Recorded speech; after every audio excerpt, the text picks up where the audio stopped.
With the cameras rolling, Donald Trump sat behind the resolute desk in the Oval Office taking questions from reporters. And I want you to picture this. His eyes were visibly puffy. His skin looked sickly and moist. And his whole face just had this swollen, bloated look. He came off as combative, smug, like someone who knows things are falling apart, but still believes that power means he never has to answer for any of it. So a reporter pressed him and asked whether he was willing to leave NATO. And instead of giving a straight answer, Trump pushes back. He won't say what he's willing to do. And he tells them, I won't give options. And then, just like that, he pivots to Greenland. He starts repeating the same talking points we've heard him say again and again. The United States needs Greenland for the purpose of national security. And then he goes on to say, there's not a thing Denmark can do about it if Russia or China wants to occupy Greenland. But there's everything we can do. You found out about that last week with Venezuela. And he wasn't being subtle. What he's saying is loud and clear. Nobody stopped him from using force in Venezuela, and nothing's going to stop him if he decides to do it again, this time in Greenland. And hearing him talk like that,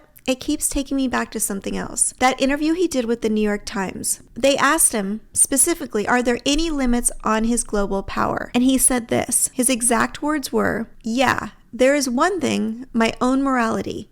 My own mind. It's the only thing that can stop me. And then he added, I don't need international law. This is exactly why history warns us about people who talk like this, because there's a name for leaders who see themselves above the law, above their alliances, and above consequences. They're called authoritarians. And of course, he wasn't just saying this stuff in the press room. He jumped right onto Truth Social too. In one post, he mocked Denmark's Arctic security, writing, NATO, tell Denmark to get out of here.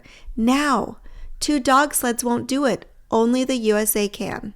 And then there was another post, and it was long, but I'm going to read it to you because this one matters. He wrote, the United States needs Greenland for the purpose of national security. It is vital for the Golden Dome that we are building. NATO should be leading the way for us to get it. And then in capitals, if we don't, Russia or China will. And that is not going to happen, exclamation point. Militarily, without the vast power of the United States, much of which I built during my first term and am now bringing to a new and even higher level, NATO would not be an effective force of deterrent. Not even close. They know that, and so do I. NATO becomes far more formidable and effective with Greenland in the hands of the United States. Anything less than that is unacceptable. Thank you for your attention to the matter, President DJT. We have to take him at his word. He already orchestrated the removal of the leader of Venezuela using military force that sidestepped the usual checks on presidential power. And now he's making it clear. Greenland has to be in U.S. hands. Anything less than that, in his mind, is unacceptable. To him, it's Greenland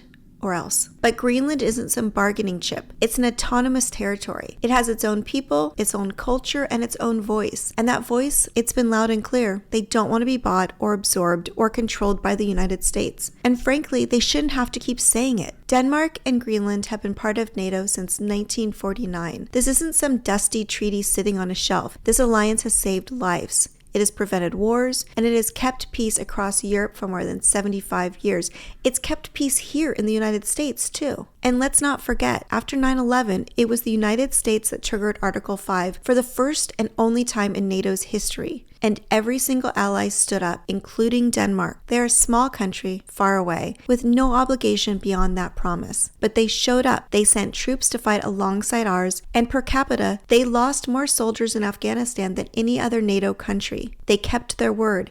They paid in blood for our security. This alliance matters. NATO isn't a burden. It's the reason we've been able to take peace in Europe for granted. It's why we can travel, trade, study abroad, live our lives without worrying about another world war exploding across the Atlantic. NATO isn't just military coordination. It's the glue that holds together the belief that democracy means something. That when one of us is attacked, all of us are attacked, and the others show up. And now Trump is trying to tear that apart, not for any strategic reason, but for his ego, for some delusional fantasy about conquest. The thing is, Trump doesn't care about history. He doesn't think about systems or consequences. He's not interested in the big picture. All he cares about is looking powerful in the moment. But Russia and China, they get it. They're playing chess while he's playing checkers. And more importantly, they're playing him. If they're whispering about Greenland, it's not because they plan to invade. They know NATO makes that nearly impossible. They're doing it to give Trump cover, to help him fracture the alliance from within. And it's working.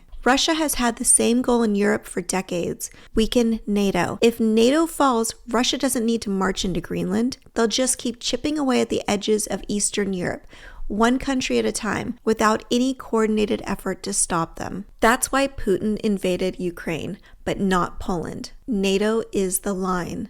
And now, Greenland is where the line holds for NATO and for the world order. That's why what Denmark and Greenland are doing right now matters. They understand what's at stake. They know what happens if NATO starts to fall apart. They know the stakes of this moment. Denmark's Foreign Minister, Rasmussen, met with Vice President J.D. Vance and Secretary of State Marco Rubio, and he described the talks as frank and constructive, but he made it crystal clear. There's a fundamental disagreement. Greenland is not negotiable. He said Denmark and Greenland insist on respect for the UN Charter, on respecting territorial borders, and on the right of the Greenlandic people to decide their own future. And then he said this, and I want you to hear it in his words. It is absolutely not necessary for the US to seize Greenland, and the president's views are not in the interest of the Kingdom of Denmark. The president has made his view clear, and we have a different position. Ideas that would not respect the territorial integrity of the Kingdom of Denmark and the right of self-determination of the Greenlandic people are totally unacceptable. Denmark has already spent billions boosting Arctic security,